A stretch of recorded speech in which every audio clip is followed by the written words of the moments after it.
क्या आप जानते हैं कि करेक्ट अमाउंट में एयर और फ्यूल के मिक्सचर की जरूरत होती है व्हीकल को एफिशिएंटली और स्मूथली चलाने के लिए। लेकिन जो पुराने व्हीकल्स थे उसमें यूज करा जाता था कार्बोरेटर, और इस कार्बोरेटर को रिप्लेस कर दिया फ्यूल इंजेक्टर ने। और फ्यूल इंजेक्शन सिस्टम ज्यादा एफिशिएंट था और ज्यादा इफेक्टिव था। फ्यूल इंजेक्शन सिस्टम बहुत ही इंपॉर्टेंट कंपोनेंट है कार इंजन के लिए, जो कि फ्यूल डिलीवर करता है कंबशन चेम्बर में। और फ्यूल इंजेक्शन सिस्टम रिस्पॉन्सिबल होता है राइट अमाउंट में फ्यूल को प्रोवाइड कराना इंजन में, जिससे कि व्हीकल को एफिशिएंट, एक्यूरेट और रिलायबल ऑपरेशन बना सके। वैसे तो इंजन में कार्बोरेटर यूज करना 1990 में ही बंद कर दिया गया। कार्बोरेटर में एक सबसे बड़ी ये कमी थी कि इसको डीजल इंजन में यूज ही नहीं कर सकते थे, और दूसरी तरफ फ्यूल इंजेक्शन सिस्टम को पेट्रोल और डीजल दोनों में यूज किया जा सकता था।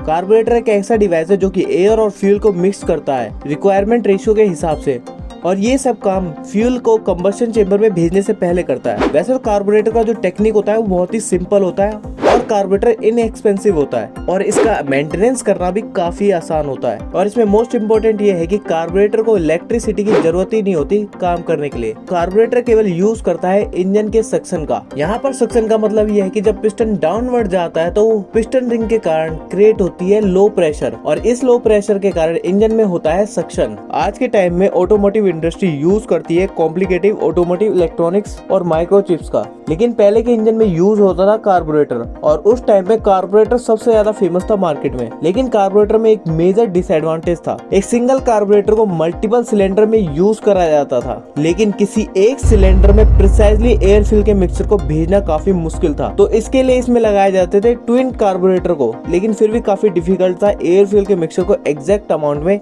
सिलेंडर के अंदर भेजना। इसलिए बहुत सी कार मेकर ने फ्यूल इंजेक्टर वाली गाड़ियों की तरफ शिफ्ट होने लगे। इसलिए फ्यूल इंजेक्टर वाले इंजन मोर पावरफुल और मोर एफिशिएंट हो गए कार्बोरेटर वाले इंजन से। कार्बोरेटर और फ्यूल इंजेक्टर में एक मेजर डिफरेंस की बात करें तो फ्यूल इंजेक्टर नोजल की मदद से फ्यूल को एटोमाइज यानी स्प्रे की फॉर्म में फ्यूल को कंबशन चेम्बर में भेजता है, और वो भी हाई प्रेशर से। लेकिन कार्बोरेटर में क्रिएट होता है सक्शन। जब एयर इनटेक होती है तो वेंचुरी ट्यूब का एरिया जो होता है कम होता है, जिसकी वजह से वहां पर क्रिएट होता है लो प्रेशर, और लो प्रेशर क्रिएट होने के कारण फ्यूल एयर के साथ मिक्स होकर इंजन के अंदर चला जाता है। लेकिन मॉडर्न इंजेक्शन सिस्टम में सब कंट्रोल करा जाता है इलेक्ट्रॉनिकली, और ये बहुत ही एक्यूरेट तरीका होता है, और साथ के साथ ये प्रोवाइड कराता है ज्यादा पावर लो इंजन स्पीड पर, और ये प्रोवाइड करता है better engine performance, smoother idling और फास्टर इंजन रिस्पांस। और फ्यूल इंजेक्टर वाली गाड़ियां हार्मफुल एमिशन को रिड्यूस करती है। फ्यूल इंजेक्शन सिस्टम किसी भी कंडीशन में एक्यूरेट फ्यूल को डिलीवर करता है, लेकिन कार्बोरेटर एयर और फ्यूल के रेशियो को